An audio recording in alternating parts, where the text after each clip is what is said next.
un pequeño retraso, porque hay apuntadas casi 40 personas y nos ha parecido, pues, por pura cortesía, esperar un poquitín. Imagino que seguirá llegando gente, pero vamos, creo que ya con 15 minutitos de cortesía creo que es suficiente. Como además vamos a intentar ser bastante precisos y no alargarlo demasiado, lo interesante es que luego podemos establecer un pequeño debate, pues a medida que se vaya adhiriendo gente, pues ya se suma a la participación. Bueno, en un principio, yo soy Javier Castillo, director del Instituto Valenciano de Psicología y Psicoterapia Analítica y asesor de la Junta de Gobierno de este colegio en temas de psicoanálisis y psicología analítica. Y voy a iniciar yo la presentación y luego daré paso a mis dos amigos y compañeros que tendrán una intervención un poco más amplia que la mía y desarrollando ciertos aspectos que yo creo que son muy importantes para entender lo que son el espíritu de las jornadas que vamos a desarrollar. En un principio, agradeceros que un viernes por la tarde, pues hasta ahora no estéis aquí. Quizá no es un día de los mejores, pues el inicio del fin de semana. Por supuesto, también agradecer al Colegio de Psicólogos de la Comunidad Valenciana, a la Junta de Gobierno, que ante cualquier proposición que realizamos acerca del psicoanálisis, pues la receptividad es total. Y yo creo que eso en estos momentos es muy importante cuando sigue existiendo un gran desconocimiento de lo que es la teoría y la práctica analítica. Bien, estas jornadas tienen una pequeña historia. Hubo un inicio de experimento hace año y medio en las jornadas que organizó el IVAPA, que tituló Psicoanálisis y la psicología analítica hoy, donde tanto Manuel como Enrique estuvieron presentes. Y bueno, yo creo que las jornadas que versaban sobre eso, sobre la actualidad de la práctica psicoanalítica, fueron bastante exitosas. Y a partir de ahí, en una serie de charlas informales que tuvimos los tres, surgió la idea de este trabajo. Este trabajo que tenéis reflejado, este trabajo que editó la editorial Manuscritos, denominado Psicoterapia y Psicoanalíticas.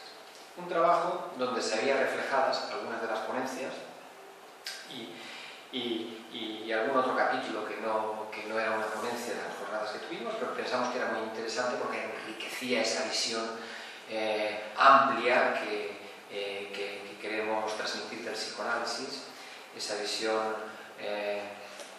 múltiple. Y bueno, realmente el proyecto yo creo que dio su fruto. Como os he dicho, surgió este libro y a partir del libro pensamos que podía ser interesante organizar otro encuentro ya donde colaboraran varios institutos y asociaciones y prestigiar un encuentro que si realmente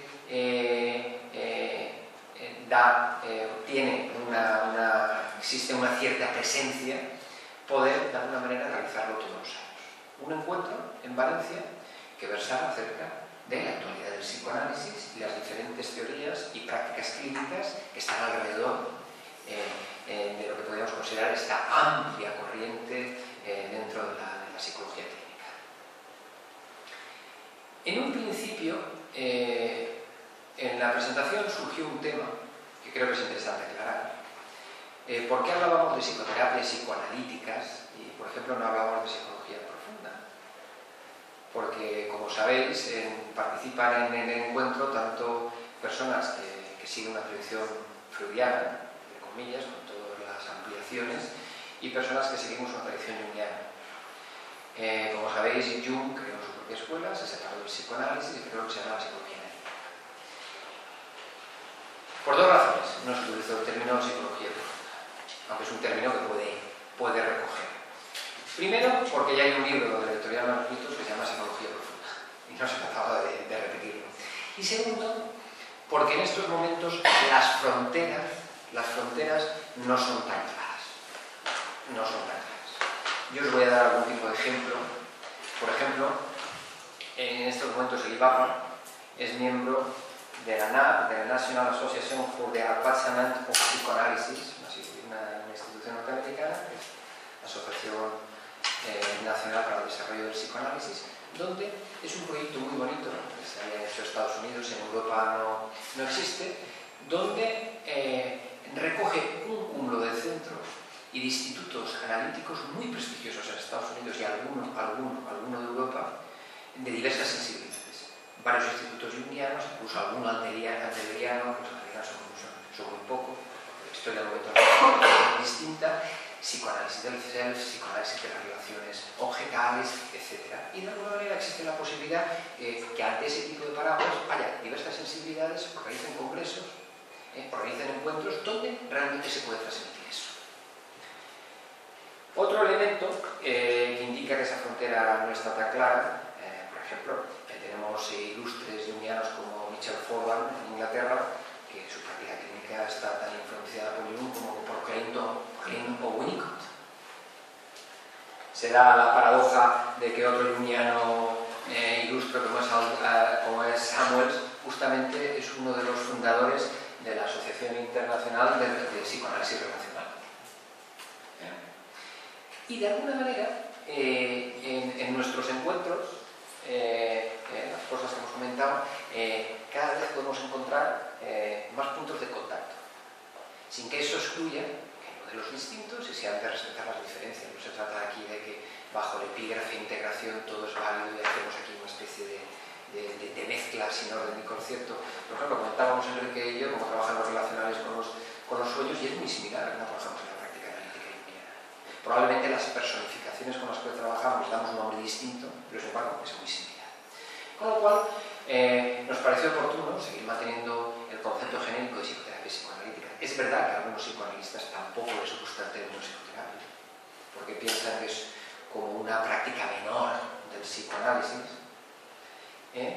Probablemente en las jornadas que hay dos psicoanalistas lacanianos, probablemente uno planteará el tema, no les gusta el término psicoterapia psicoanalítica, pero bueno, es otra de las vertientes que aparecen en el psicoanálisis y yo creo que también es muy importante que pueda transmitir lo que crea y lo que piensa. Bueno, el movimiento lacaniano es muy importante a nivel europeo y a nivel español.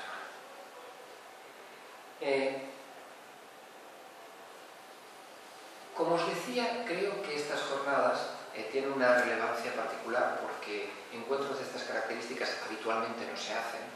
Y además, si veis el folleto, las personas que participan son personas con una dilatada experiencia. Yo diría que no hay nadie de los que participan en las jornadas que no tenga como mínimo casi 25 años de práctica clínica. En un momento donde desde determinados lugares pues, pretenden, bueno, en un momento y antes, el psicoanálisis como algo pasado, como algo que es muy poco práctico, a diferencia de otro tipo de clínicas que van mucho más al núcleo. Sin embargo, curiosamente los tres hemos estudiado, creo que en la Universidad de Valencia, los tres hemos tenido una formación, por lo tanto, conductual, y sin embargo los tres hemos ido por otros derroteros. Algo habremos visto, junto con muchos otros compañeros, y además no es real, creo que comentará algo de esto también Manuel, no es real, que el psicoanálisis es un corpúsculo. Hay un movimiento psicoanalítico muy importante, con una práctica muy seria, una práctica.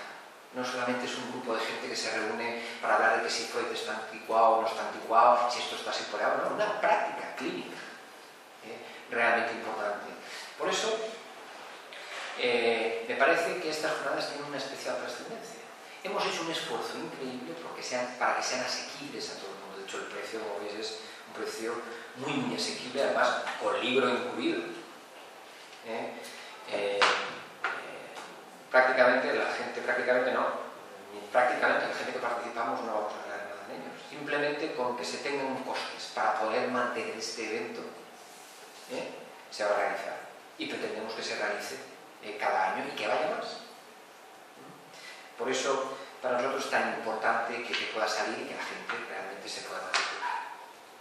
Además, yo creo que participan en una serie de asociaciones de forma directa y de forma indirecta. De forma directa, como sabéis, lo organiza el Instituto de Psicoterapia Psicoanalítica de la Comunidad Valenciana, que preside Manuel Sides, el Instituto Valenciano de Psicoterapia y Psicología Analítica, que dirijo yo, el Colegio de Psicólogos, que nos brinda el espacio y además la acreditación a la gente que participáis o que podáis participar en estas jornadas. Pero también colabora en el evento, en la promoción, Gradiva, una asociación psicoanalítica muy importante en Barcelona. Colabora la Cátedra de Psicoanálisis del Ateneo de Madrid. Y luego, a nivel particular, de personas de diferentes institutos y diferentes asociaciones. Enrique Giovanni fue miembro fundador del Foro de Psicoterapia Psicoanalítica. Enrique Galán fue presidente de la Fundación Carl Gustav Jung y en estos momentos creo que ha vuelto a tomar un papel directivo y creo que es vicepresidente. Y poco a poco nuestro interés y nuestro intento es que vayan aglutinando ciertos sectores que podamos debatir tranquilamente, sin renunciar a nuestras propias credenciales, pero desde una posición de apertura. Y siempre desde esa perspectiva clínica que pienso le puede dar una viveza realmente importante. Yo daría paso a mis dos compañeros, los presento muy rápidamente. A mi derecha, Manuel Sides, presidente del Instituto de Psicoterapia Psicoanalítica, psicólogo clínico también, docente del instituto, y Enrique Giovanni, como os he dicho, miembro fundador del Foro de Psicoterapia Psicoanalítica y además también es docente del Instituto de Psicoterapia Psicoanalítica de la Comunidad de Valencia. Os cedo la palabra. ¿Empiezas tú? Empieza.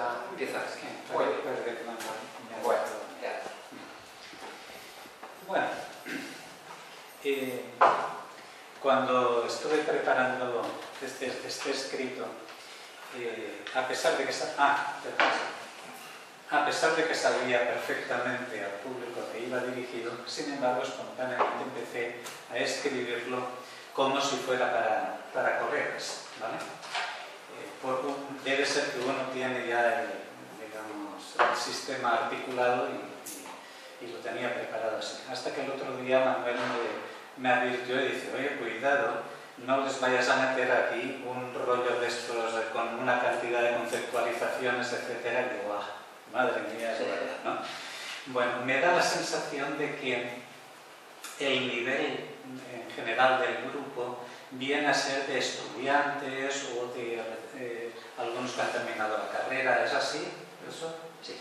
Bueno, entonces, en función de eso, en lugar, he cambiado la idea y en lugar de leer todo, básicamente me voy a encargar, me dedicaré a contar, ¿vale?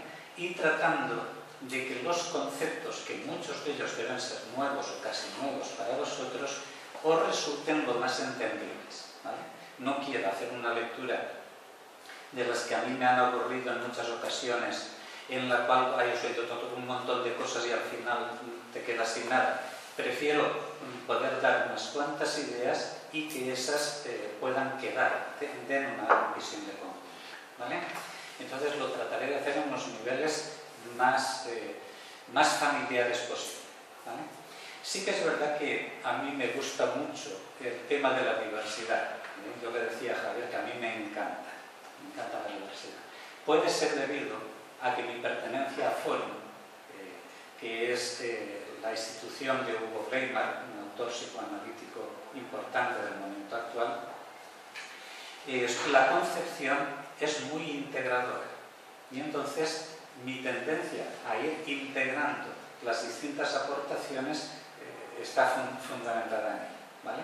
Con lo cual me gusta ir mostrando, a ver si os puedo trasladar realmente el carácter vivo que hay dentro del psicoanálisis en plan creativo, productivo, de discusión interna, donde se va creando una escuela por contraposición a otra, cómo esa escuela está retomada por otros, y ahí se va haciendo todo un caldo de cultivo que implica un crecimiento continuado, digamos, a nivel de investigación científica, ¿vale?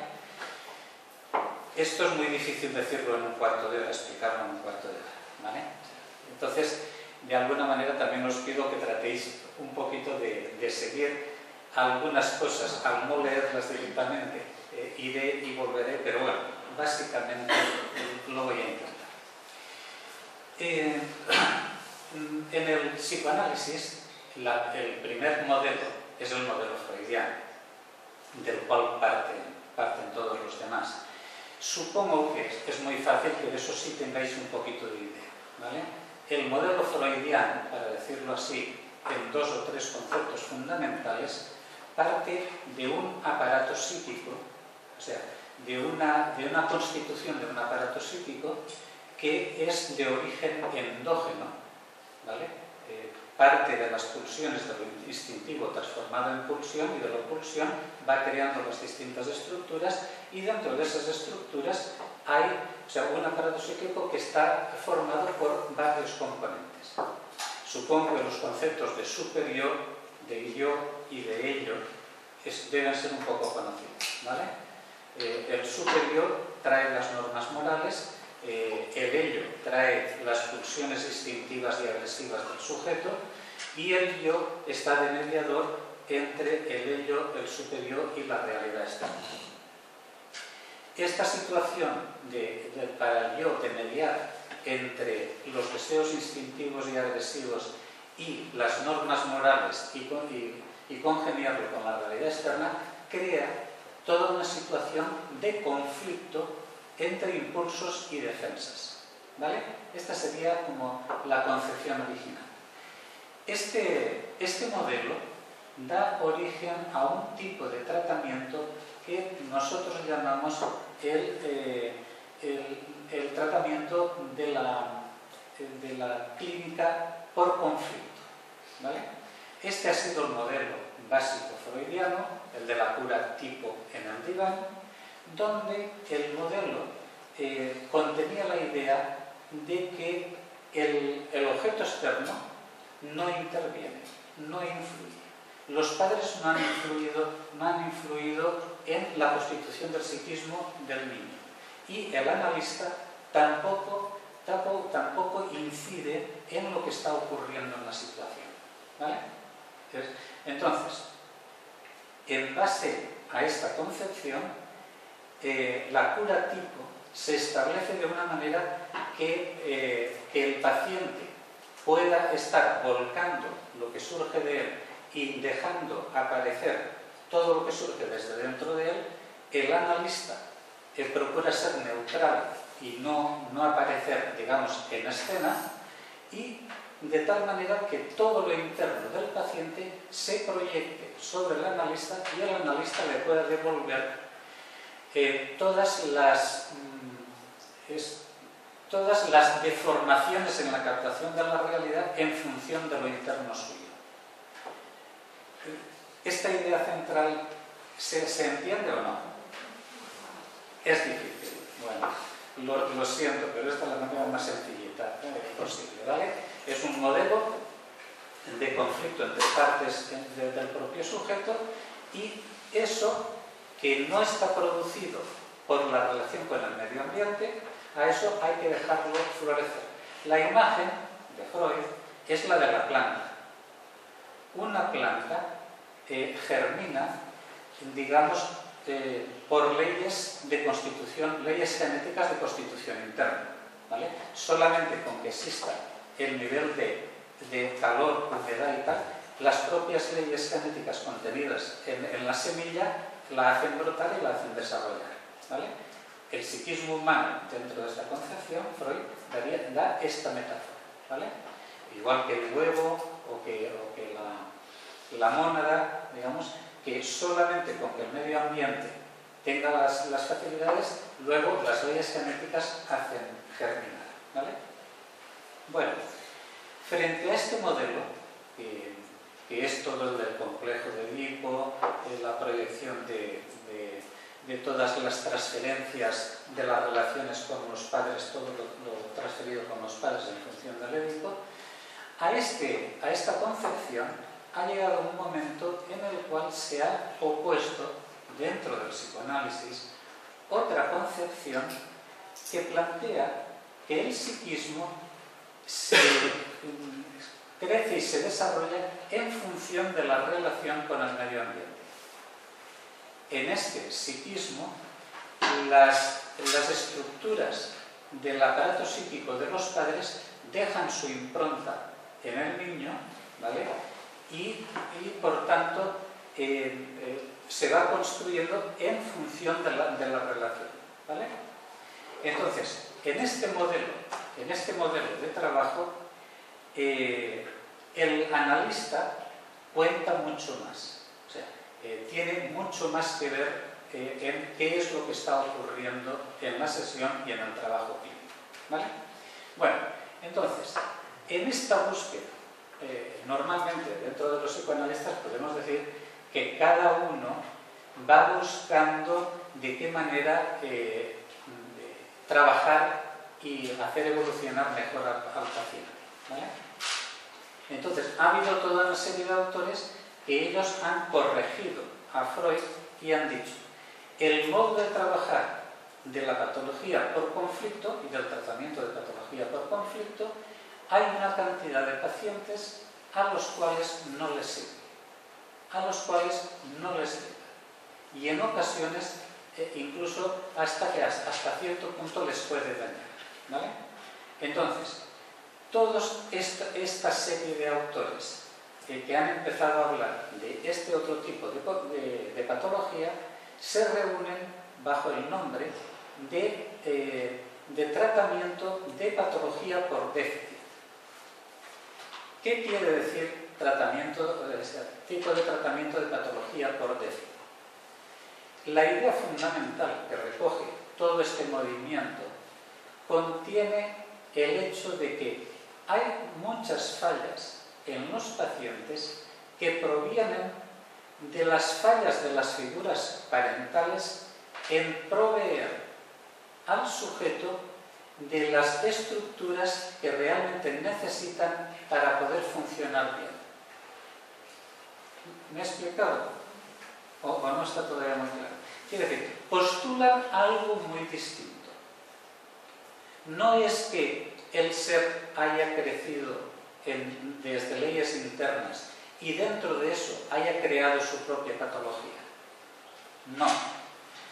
Como se construye en interacción con el medio ambiente, y ahí son fundamentales las figuras parentales, hay casos en que los padres no proveen de los fundamentos suficientes para el sujeto, ¿vale? Y entonces hay diversas fallas. Por ejemplo, la que voy a trabajar ahora, lo que voy a leer, es la falla empática que postula Kohut, que es la de especularizar al hijo. Y especularizar quiere decir hacerle reflejar que él es válido, que él es digno, que él es... o sea, estar sosteniendo el narcisismo y la autoestima. ¿Esto se entiende? Vale. Entonces os voy a leer de un autor que vive en Barcelona, que se llama Ramón Riera, y que él hizo toda una transformación de su práctica clínica inicial a freudiana, y no le convencía en el modo de trabajar con los pacientes, hizo toda una transformación apoyándose en la psicología del ser de Kohut y la escuela intersubjetiva, ¿vale? Os voy a leer así de momento cómo él plantea esta transformación de su práctica clínica. Bueno, con esto en realidad también os estoy transmitiendo que los psicoanalistas no se quedan aferrados a discutir de Freud, sino que con el ánimo de aproximarse al paciente pueden cambiar, transformar, ir montando escuelas y ir creando cosas diferentes, ¿vale?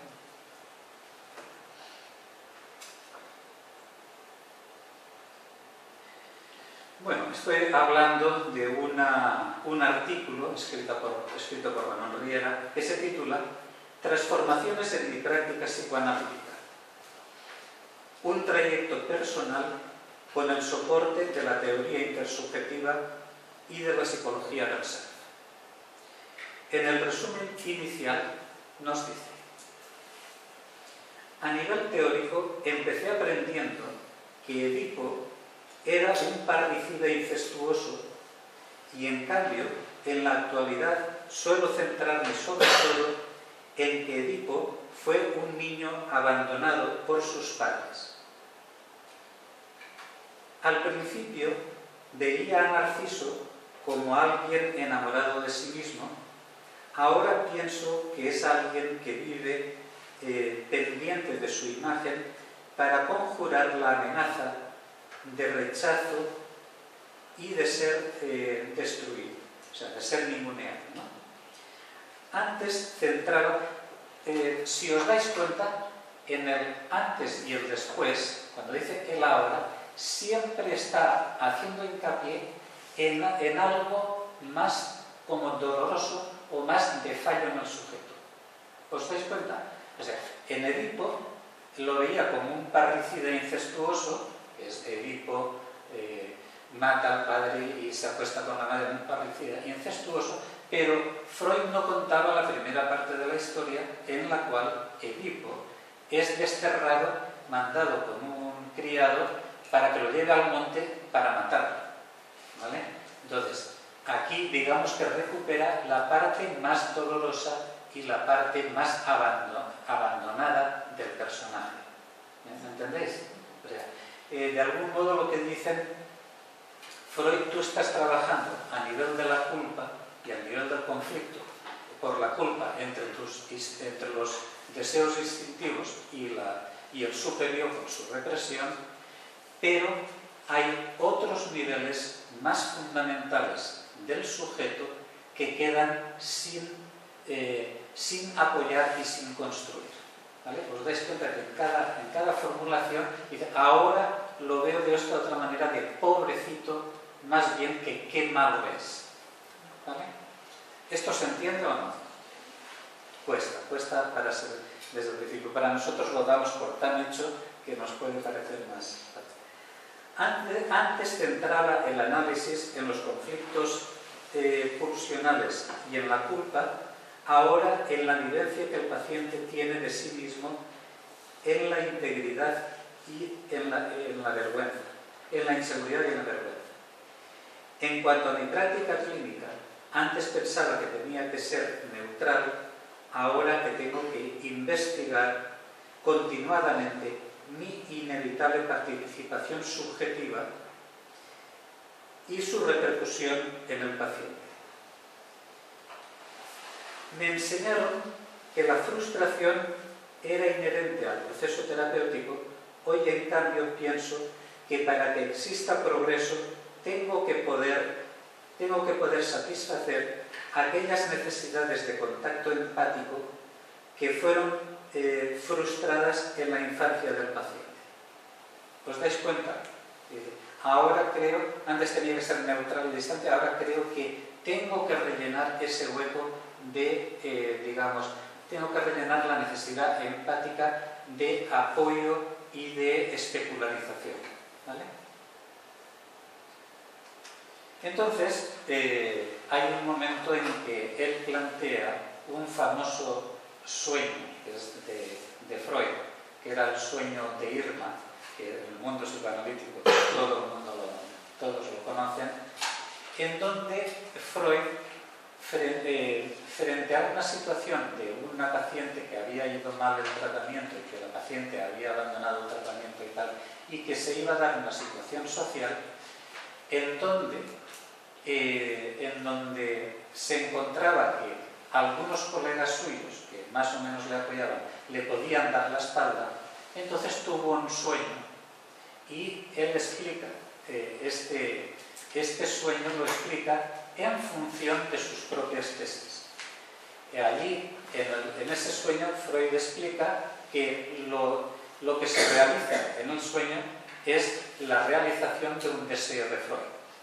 Y la realización del deseo de Freud era no sentirse culpable del fracaso del tratamiento, ¿no?, sino desplazar la culpa a toda una serie de otras personas, ¿vale? Y esto lo desarrolla de una manera brillante, ¿vale? Entonces, Ramón Riera, apoyado en Kohut, lo que dice, él va a hacer un análisis de ese mismo sueño desde la perspectiva kohutiana de la psicología del ser y desde la inmersión empática en el sufrimiento que podía sentir Freud en aquel momento, que eran sentimientos de vergüenza y de desestructuración del self. ¿Vale? Yo lamento que os tengo que ir dando algunos conceptos como de desestructuración del self. ¿Vale? ¿Qué es el self y la desestructuración del self? El self es la representación del sí mismo. Y la fragmentación o la desestructuración del self es el momento en que la representación de uno y el sentimiento de uno, boom, se viene abajo. Absolutamente, se desmorona. Es como si le empezaran a fallar los pies y la estatua empezara a agrietarse y derrumbarse en el suelo. ¿Vale? Esto sería el self y el sentimiento del self. Y entonces, Ramón Riera con Kohut le plantean a Freud que es más importante este sentimiento del sí mismo y de mantener una cohesión y una firmeza del ser, es más importante que lo que él estaba planteando. ¿Vale? Por ejemplo, en esta situación, imaginaros, para mostraros lo que entiende Kohut por el self y la fragmentación del self, imaginaros que el otro día, cuando Manuel me dice, no, que no es para colegas formados y tal, que es para gente así, y que yo de repente dijera, ¡guau! ¡Qué fallo! ¡Qué metida de pata! Y ahora esto va a ser un desastre. Y que llegara aquí y que no encontrara conexión con vosotros, que prácticamente os durmiera y tal, y yo dijera, tierra trágame. ¿Vale? ¿Me entendéis? O sea, quiero desaparecer. Eso es un derrumbe del ser. ¿Vale? Y hay mucha patología que obedece a esto que es fundamental.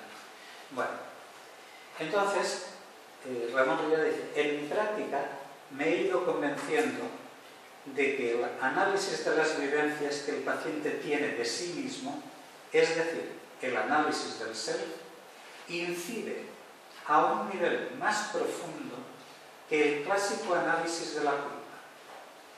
Si bien al principio consideraba que la culpa era el afecto central a partir del cual se generaba la psicopatología y por tanto en la escucha de mis pacientes centraba mi atención en los indicios de posibles sentimientos de culpa, en la actualidad la inmersión empática continuada en las vivencias del self de mis pacientes me ha mostrado que el sentimiento de culpa no es más que una parte de la globalidad de las vivencias que tenemos sobre nosotros mismos.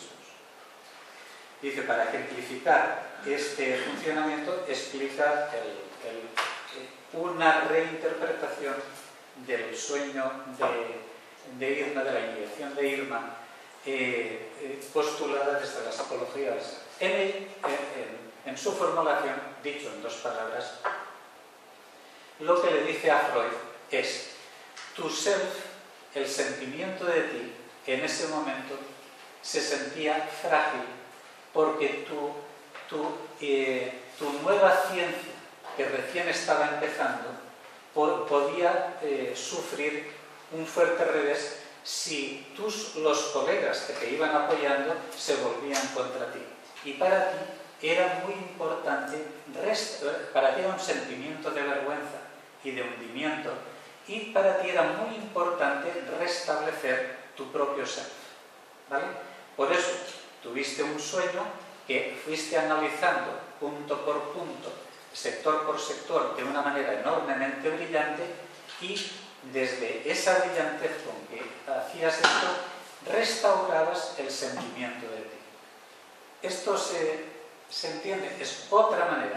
Esta manera es más cuidadosa con el propio sujeto. No sé si os dais cuenta. ¿Vale? Bien. Entonces, voy a dejar rápidamente esto de Freud porque se me va el tiempo rapidísimamente, y voy a pasar a la escuela. Ramón Riera dice que para esta transformación él se ha apoyado en la teoría, en la psicología del ser y en la teoría intersubjetiva. En cuanto a la teoría intersubjetiva, os voy a traer a Donna Orange, que es una de las tres principales figuras de la teoría intersubjetiva. Son Stolorow, Atwood y Orange. Orange es una mujer encantadora que trata de liberar del sentimiento de vergüenza y que es enormemente acogedora. Yo estuve en una sesión clínica allí, en la casa de los Riera y con Donna Orange.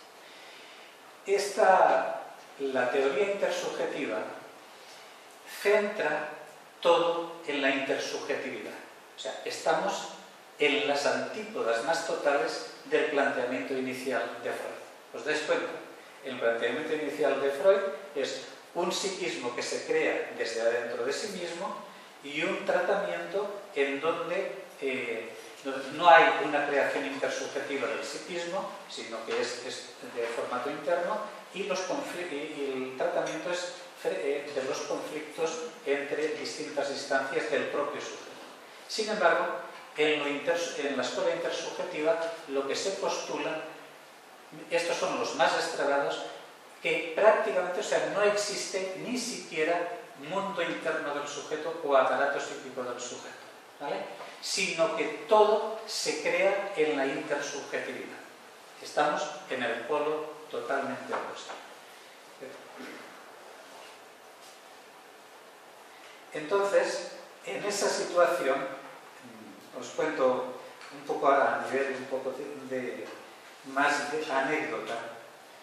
Curiosamente, o sea, tengo que reconocer que ahí Donna Orange fue realmente muy atractivo, cómo creó un clima en el cual todos los integrantes, que éramos todos ya psicoanalistas, digamos, con muchísima formación, todos los integrantes nos pudimos sentir en un clima de aceptación, de consideración de unos con otros, en donde todo el mundo terminaba con ganas de participar y de transmitir sus propios sufrimientos, sus propias angustias.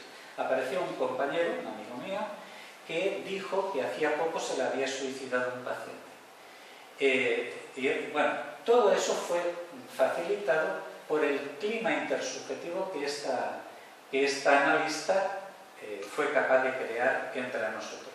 Entonces, por un lado, yo no puedo participar con que no exista un aparato psíquico y un mundo interno en el cual nos manejamos. Nosotros tenemos un mundo interno, tenemos una observación de nosotros mismos, tenemos una conciencia moral que nos observa y con la cual nos reprende, o sea, tenemos todo un mundo interno. Que me vengan diciendo que no es que todo funciona en la intersubjetividad, eso para mí es inaceptable. Entonces, digamos que a un cierto nivel, yo no estoy de acuerdo con esta escuela en concreto en que no exista aparato psíquico y mundo interno, que todo sea intersubjetivo. Sin embargo, también reconozco que tienen una capacidad de trabajar con la vergüenza y trabajar con el sí mismo realmente espectacular, ¿vale? Con esto os estoy tratando de transmitir que hay una gran diversidad de maneras de trabajar, ¿vale? Y que todas tienen sus puntos buenos y sus puntos malos, ¿vale? Por ejemplo, quizá no os lo he leído, en la cuestión de la inmersión empática, sí, porque no le dedico tiempo a leerlo, dice que hasta que no se llegó a Coco, nadie trabajó con el auténtico material clínico del paciente, porque solamente dentro de la inmersión empática el paciente puede estar volcando con tranquilidad todo lo que existe dentro de él.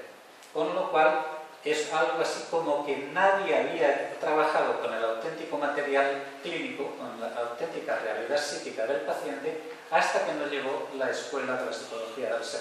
Bueno, a mi modo de ver, aunque la escuela del ser nos informa, la psicología del ser nos informa de cosas muy importantes para nosotros, para manejarnos, sin embargo, cuando una escuela se autoconvence mucho de sus propias cosas, entonces un poco se cierra dentro de sí mismo.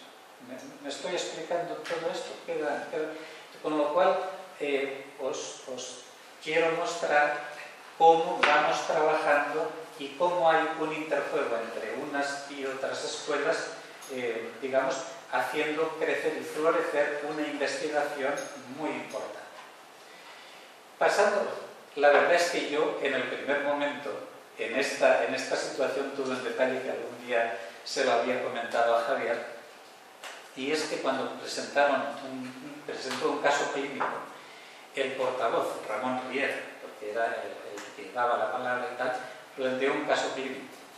Cuando nos preguntaron por el diagnóstico del caso clínico, que es totalmente habitual en nuestras jornadas clínicas, yo formulé mi diagnóstico clínico en función del mundo interno de las cosas, pues como siempre lo había hecho, ¿vale?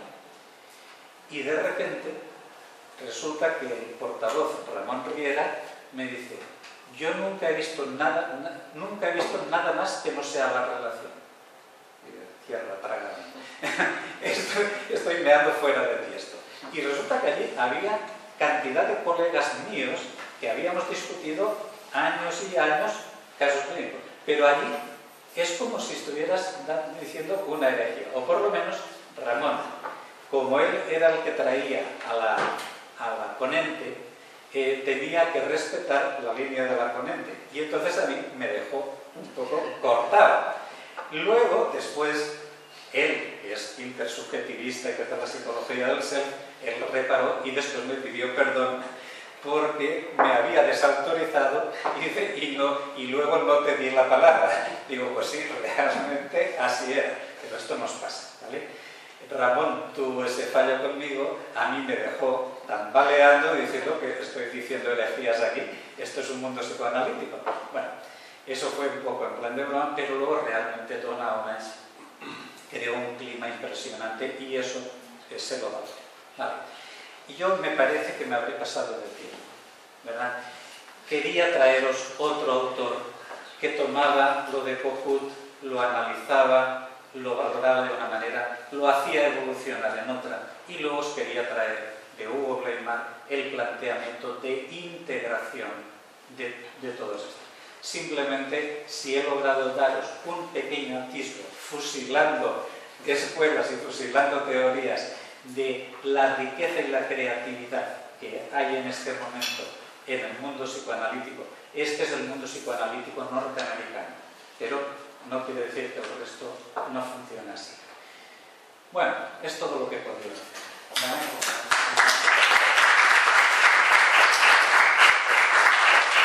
De todas formas, porque tengáis posibilidades y queráis participar en la jornada, vais a tener la posibilidad de escuchar a Enrique pues, con mucho más tiempo por delante y haceros una idea de lo que transmite con más facilidad. Bueno, bueno, pues yo he pensado la cosa de otra manera, veo otras cosas. Vale. sin tomar nada, pero Está bien, bueno, está bien. Entonces, O sea que es la diversidad. Exacto. Sí, imposible otra cosa. Bueno, yo en la presentación que les voy a hacer he pensado en varios puntos y tenía la intención de todos esos puntos, todo lo que he pensado, animarlos a participar y venir a esas jornadas, añadiendo una serie de cosas a las que ya han expuesto mis compañeros, y ese es digamos, lo que pienso deciros, y que participéis, que acudáis el 9 y 10 de diciembre. Entonces he preparado 4 puntos, no sé si conseguiré animaros, pero esa es mi intención. El primer punto es pues, algunas referencias del Instituto de Psicoterapia Psicoanalítica como entidad organizadora, que nos hemos implicado en todo el trabajo que supone, hablar con otros colegas y en hacer realidad estas jornadas. El siguiente punto es algunos planteamientos que han presidido estas jornadas y que estos planteamientos para mí implican una apuesta novedosa por situar un espacio de renovación e investigación clínica en Valencia.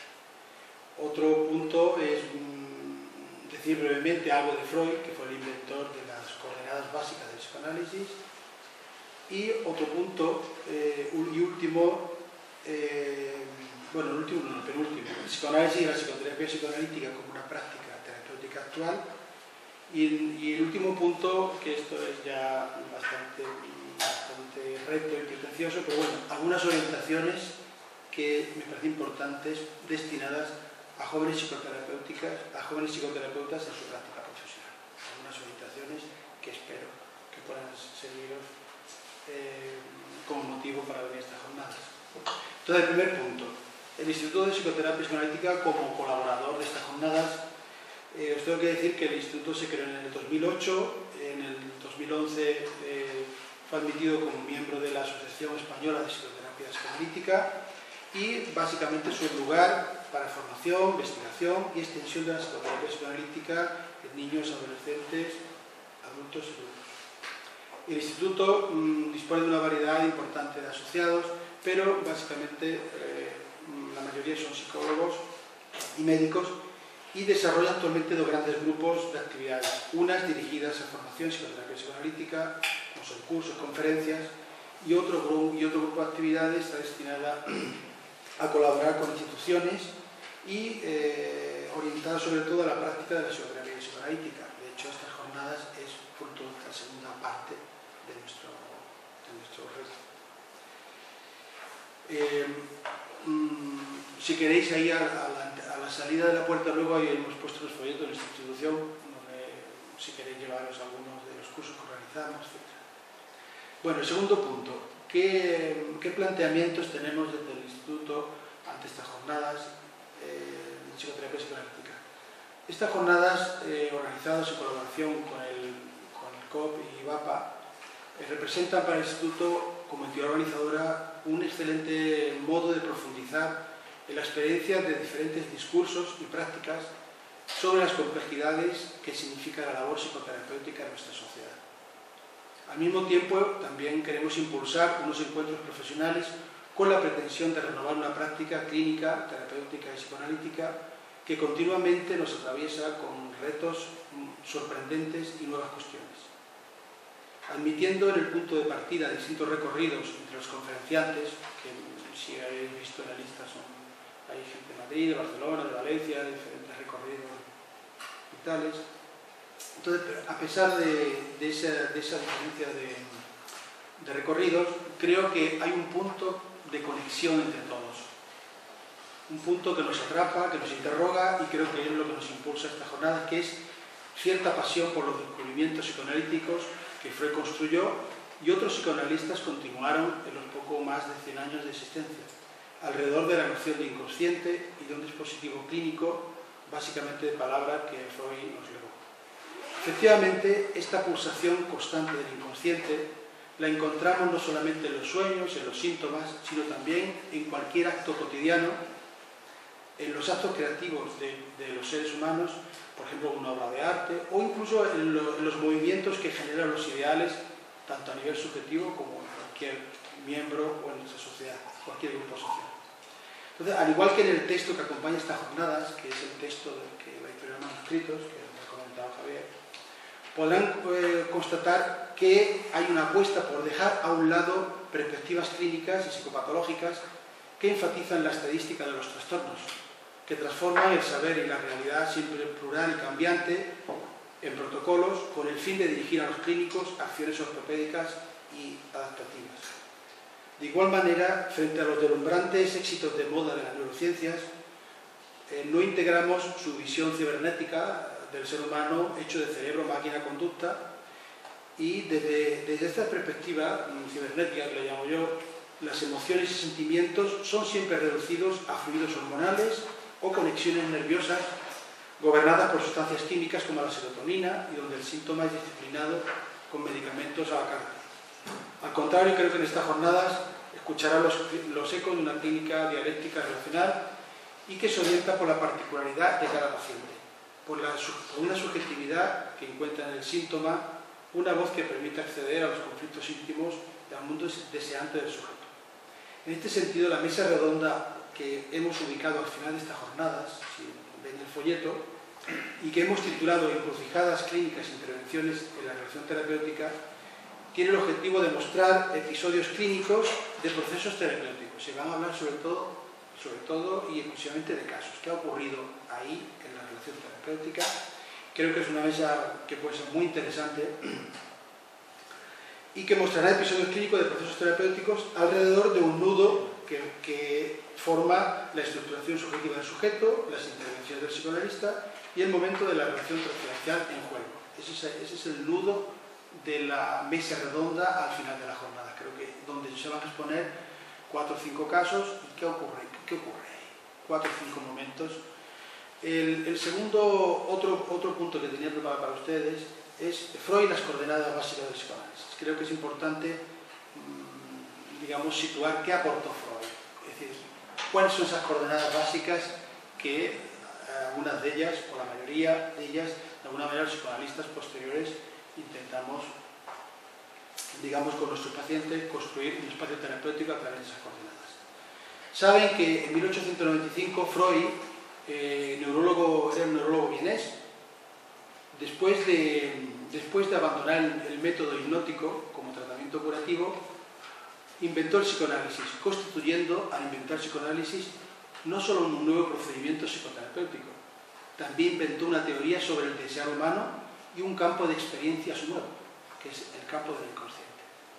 Al mismo tiempo, en sus investigaciones relacionó la psicopatología psicoanalítica con muchos ámbitos humanos: el arte, la literatura, religiones, psiquiatría, lingüística, neurofisiología, sociología, antropología. Cojan cualquier texto de Freud, de cualquier momento de su vida, y encontrarán todas estas articulaciones. Cualquier texto. Esta posición freudiana precipitó la creación de un campo de experiencias nuevo al reunir en un solo lazo la transferencia, el inconsciente y la sexualidad como la base de la terapia psicoanalítica.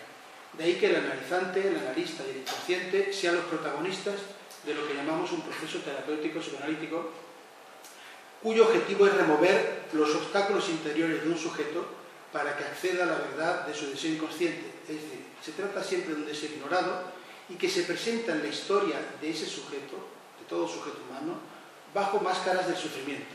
El deseo del ser humano no se presenta nunca claramente ni del deseo inconsciente que se habla de psicoanálisis. Siempre aparece bajo máscaras o disfrazados, entre ellas sobre todo a través de la máscara del sufrimiento, y que luego descubrimos que es lo más real y particular de ese sujeto. De ahí que este retorno de esa verdad en el sujeto, una verdad que puede ser reprimida, forcluida o renegada, y que siempre va a aparecer bajo formas sintomáticas siempre inéditas. No hay ningún paciente que repita el mismo síntoma que otro. Aparentemente sí, pero cada síntoma es absolutamente una creación genuina y particular de cada sujeto. Por lo tanto, digamos que este retorno de la verdad rechazada, reprimida, forcluida, y que siempre va a aparecer bajo formas sintomáticas, siempre inéditas, es lo que va a ocupar el centro de los actos del psicoanalista. Cualquier cosa que haga o diga, ese va a ser el centro del psicoanalista. Es decir, esta verdad que ha sido rechazada, reprimida o renegada por ese sujeto. Es decir, algo que ese sujeto no quiere saber de sí mismo, no quiere reconocer para nada. Eso es lo que va a volver bajo forma de síntoma. Pero esto que va a volver siempre, que llamamos desde el punto de vista filosófico y ético una verdad de ese sujeto, va a ser el centro, y el terapeuta lo que va a hacer con esa verdad es ayudar a ese sujeto a resignificarse o a reinventarse a través del arte discursivo, que es donde el analista transcurre su tratamiento.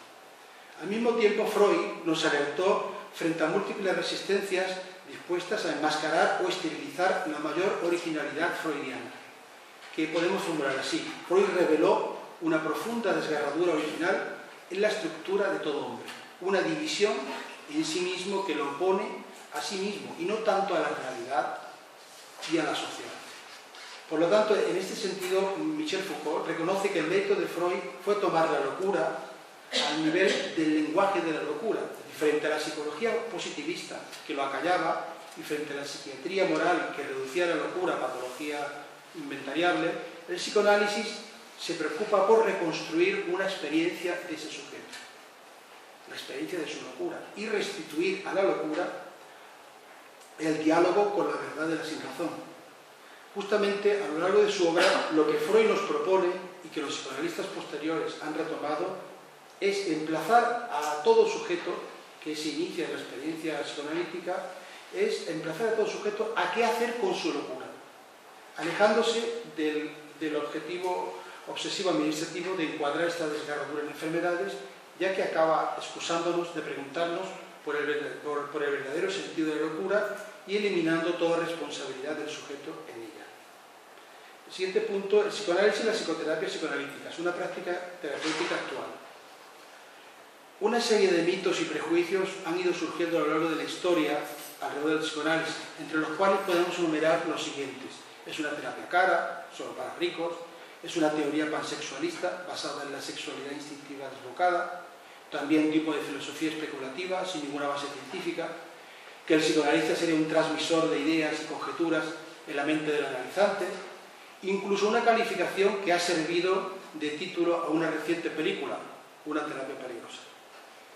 Sin embargo, Freud, al igual que otros psicoanalistas como Jung, Clay, Winnicott, Bion, Lacan, nunca consideraron el psicoanálisis como una herencia a venerar piadosamente, sino como una ciencia abierta a nuevos desarrollos, constantemente reelaborables, a redescubrir en cada sesión y con cada nuevo analizante.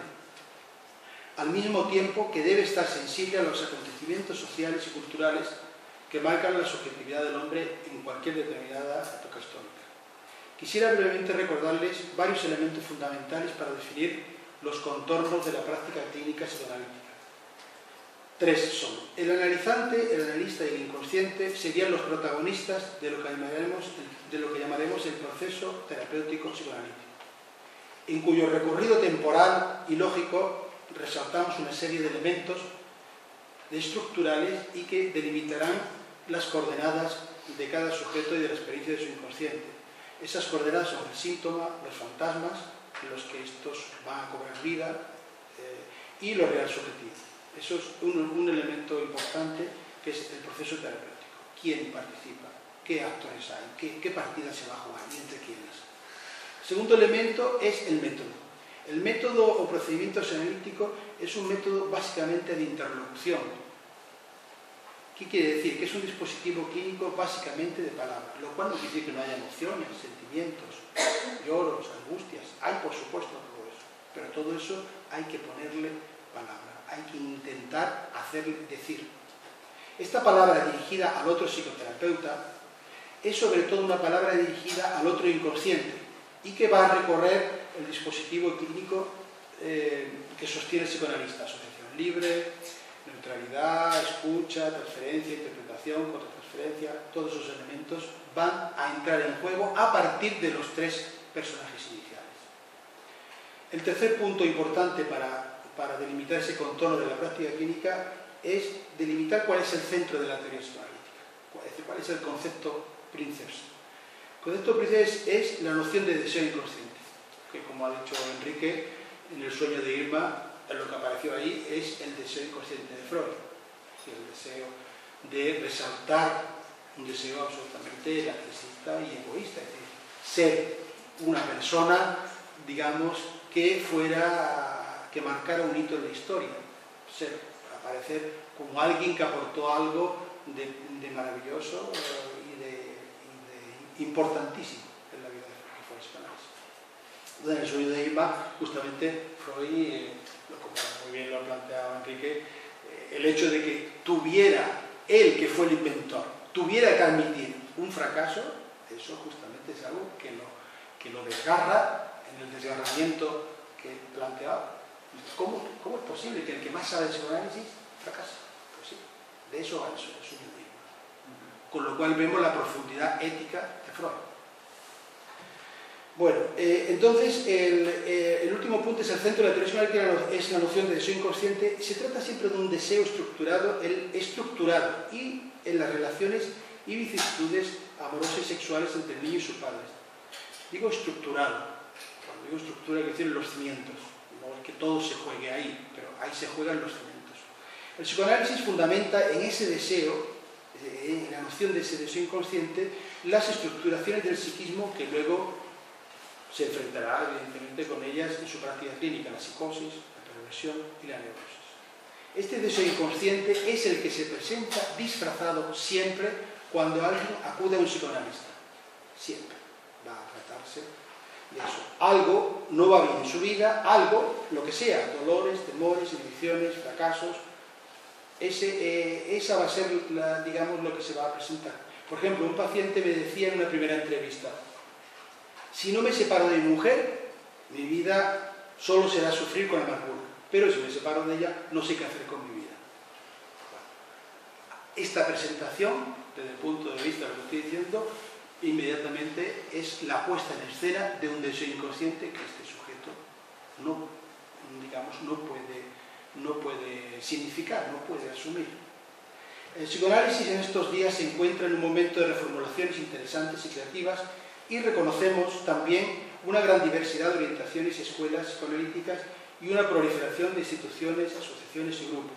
Por otro lado, hay algo de insoportable que el psicoanálisis sostiene desde sus comienzos y que sigue provocando las mayores resistencias en cualquier ámbito o país científico o geográfico, y que podemos formular de esta manera.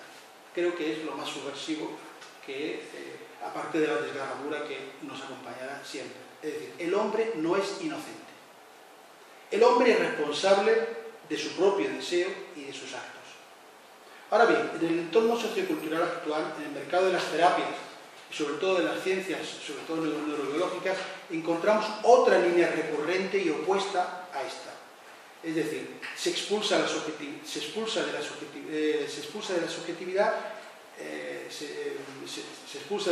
subjetividad e incluso el sufrimiento del ser humano.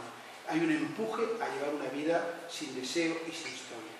Hace unos días, en el diario El País, en uno de esos tantos artículos publicados actualmente sobre la crisis que nos apabulla, y desde un discurso de la psiquiatría se decía que la depresión no se cura, salvo con medicación y tiempo.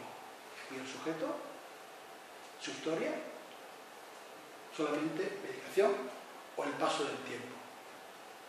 No hay sujeto, no hay historia, no hay deseo.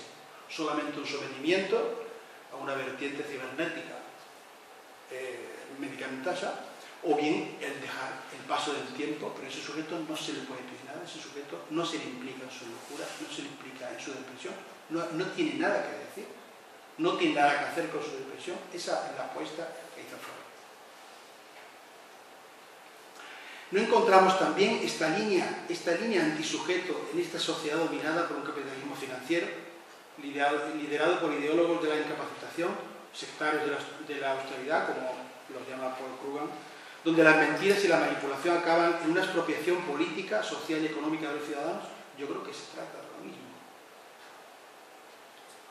en otro registro. Entonces, el último punto, y ya termino: algunas orientaciones a jóvenes psicoterapeutas en su práctica profesional. Una orientación que me parece importante e interesante. Primero, se trata de que una orientación en la práctica clínica psicoanalítica se trata de inventar.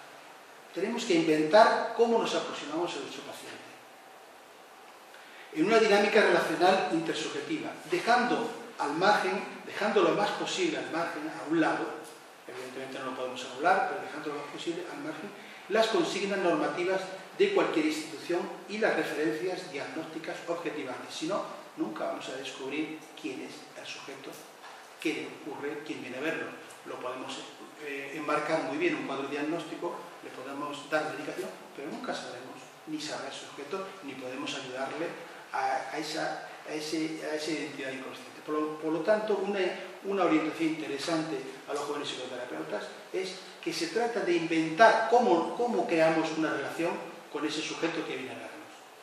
Segunda, que en el encuentro con el sujeto que viene a vernos, más que comprender y buscar todo en la teoría, como si fuera otro Google, tenemos la impresión de que todo está en Google.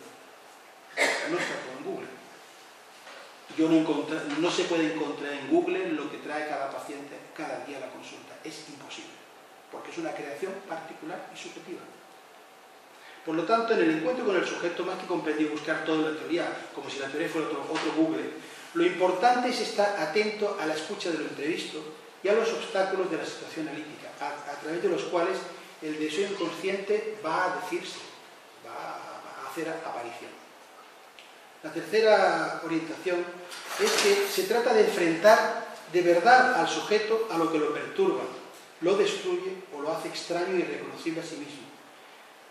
De esto se deduce que se trata de ayudarle a encontrar en su historia las palabras para escapar de las fascinaciones imaginarias de las que su sufrimiento sintomático es portador.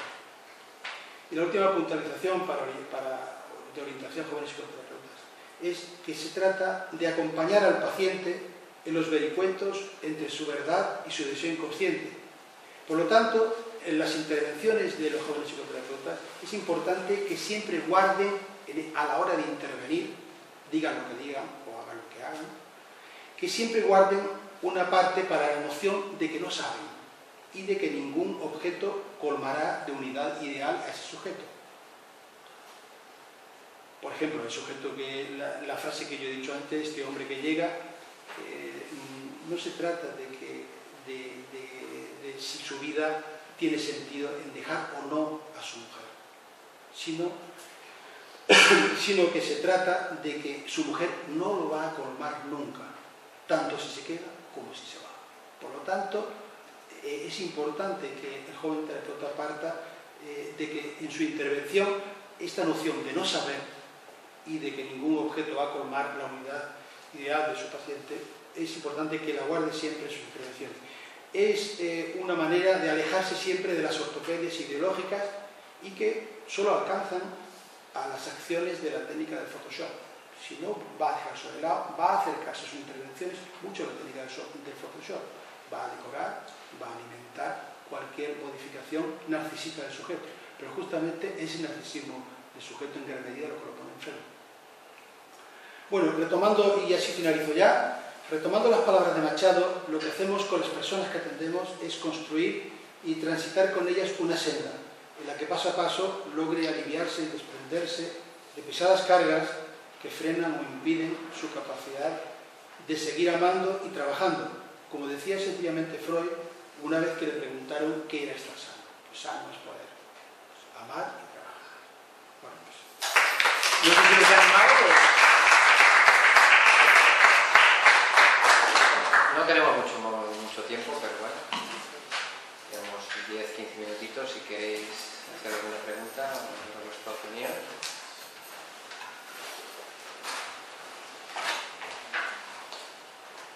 No sé si os hemos animado, cada uno con lo que os hemos planteado, pero bueno.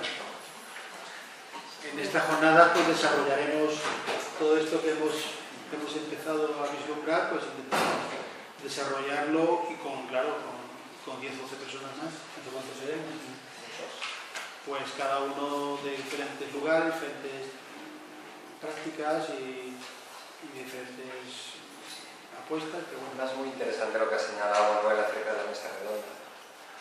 Aunque hay una serie de ponencias individuales ceñidas a autores de los capítulos del libro, luego hay una mesa redonda muy interesante con gente con una dilatada experiencia que viene a dar un broche realmente bueno a las jornadas. ¿Alguna pregunta? ¿Algún comentario? Yo tengo más que nada un agradecimiento por el esfuerzo que habéis hecho, por explicarnos, ¿no? y por resumir, concretar y clarificar para el público. Yo sé que os agradezco porque ha estado muy interesante y enriquecedor. Y dentro de eso, ¿qué es lo que más te ha parecido así de útil o de cercano? Bueno, me ha gustado mucho cómo lo habéis incorporado también todas las cuestiones intrapsíquicas y sobre todo la intersubjetividad, y ampliarlo también en el momento actual, sociopolítico y económico, ¿no? No centrarnos solo en lo intrapsíquico, sino tener esa cosmovisión mucho más amplia, ¿no? Esa integración, donde no podemos tampoco evadirnos, ¿no? Y luego también la apuesta por la importancia de quien ayuda a transitar por ese proceso terapéutico del otro, de la otra. Sí, eso gratifica realmente, ¿ves? Es de algún modo, en el intercambio intersubjetivo, es una, digamos, ayuda a restablecer el self del propio, habla, que realmente el sentir recogido el mensaje es una de las maneras de valorar. Y sí, es cierto que eso. Es verdad que podía ser un poquito difícil en base a que no disponéis de mucha conceptualización y tal, pero con todo ahí se nota el recoger bien la idea, sí. Así es.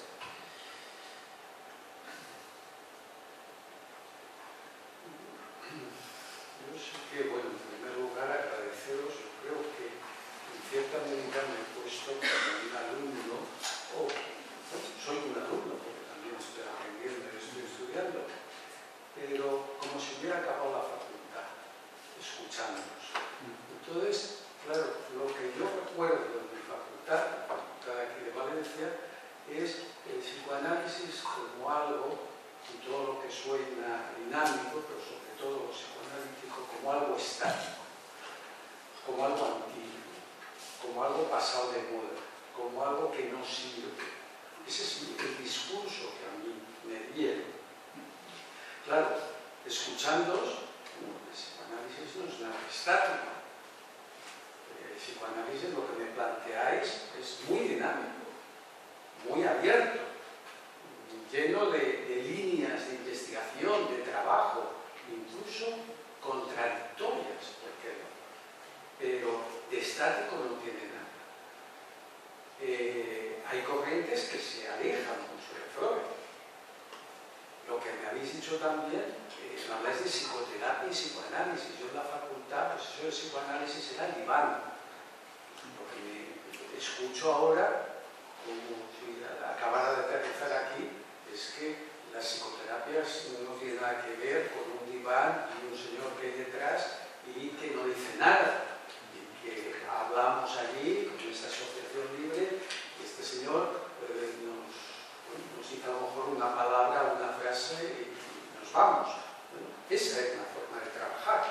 Quizá hay gente aún trabajando así. Pero hay muchas otras formas. Es lo que yo he entendido cuando te he oído a ti, Enrique, o te he oído a ti, Manuel.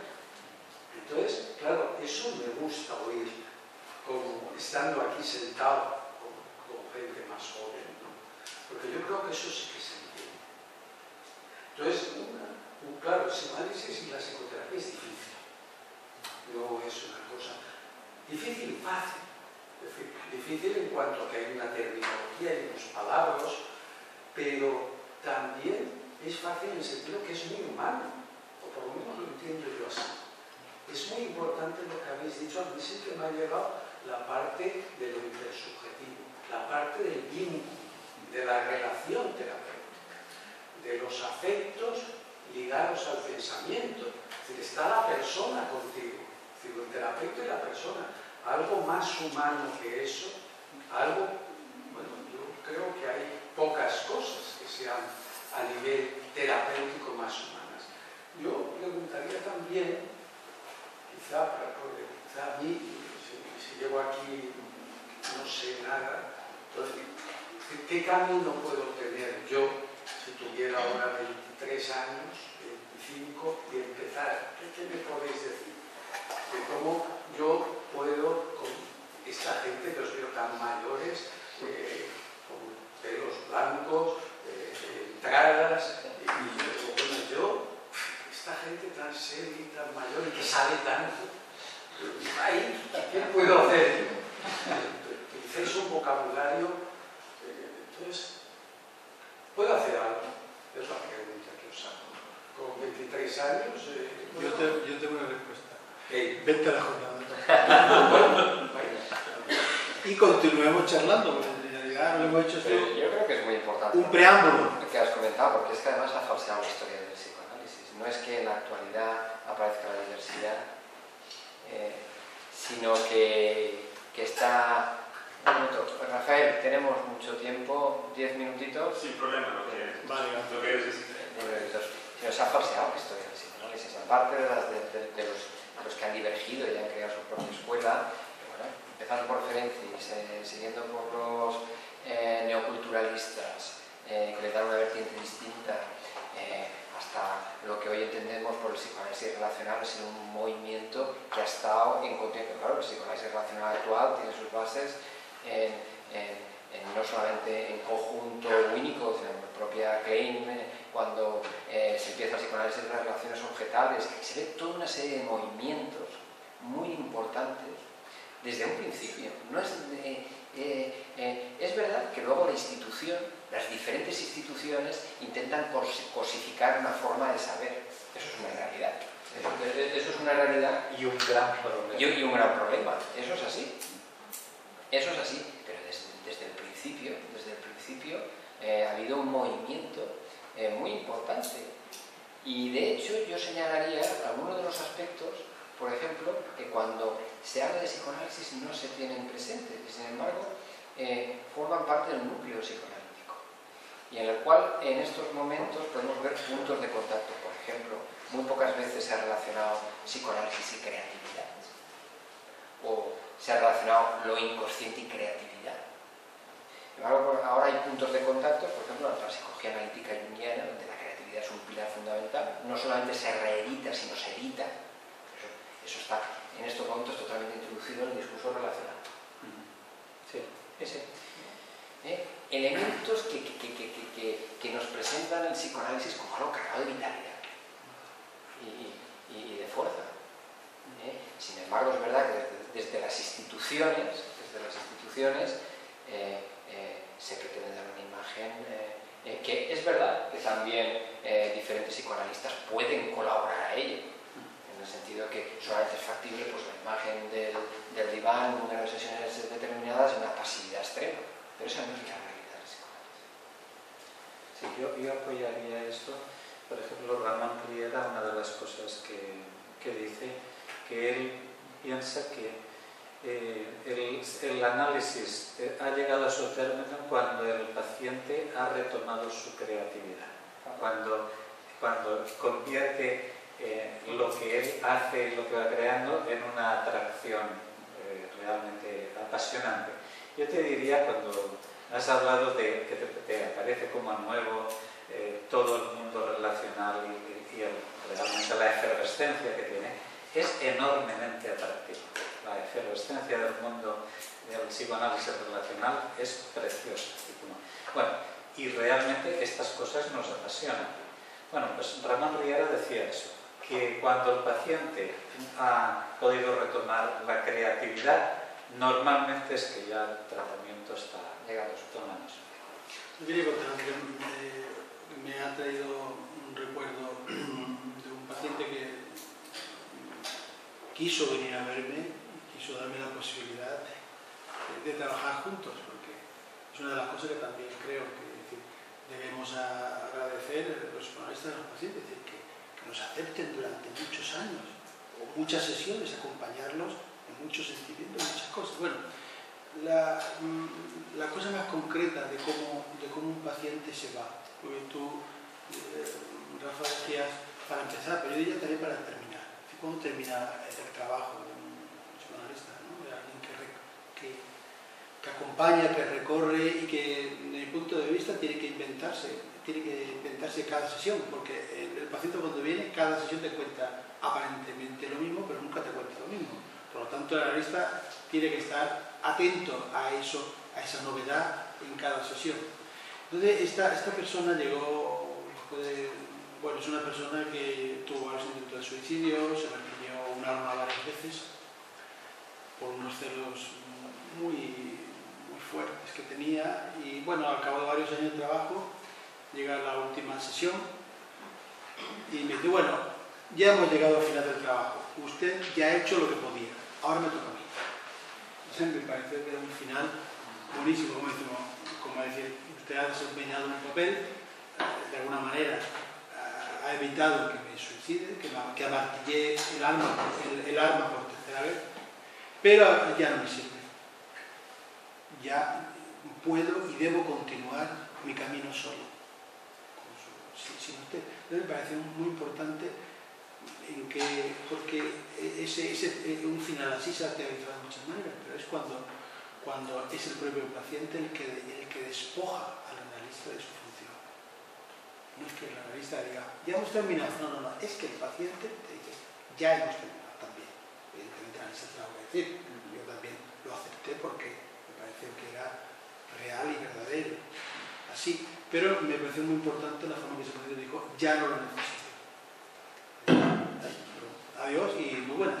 Entonces, insisto en la última palabra, en una de las palabras que he dicho. Es importante toda esa parte creativa, porque hay mucha gente que cree que el psicoanálisis es una aplicación de una teoría o de una técnica. En absoluto, es un prejuicio y una mitificación.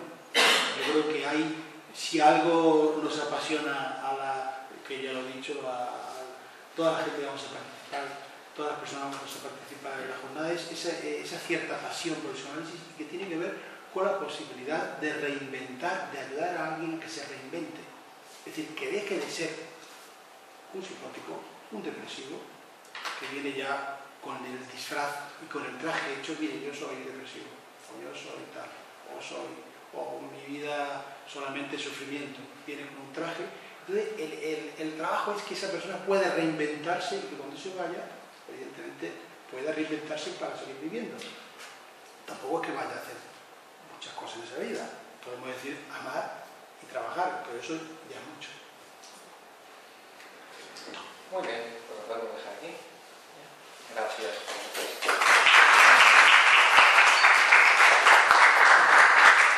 Muchas gracias por Muchas gracias por venir, por escucharme.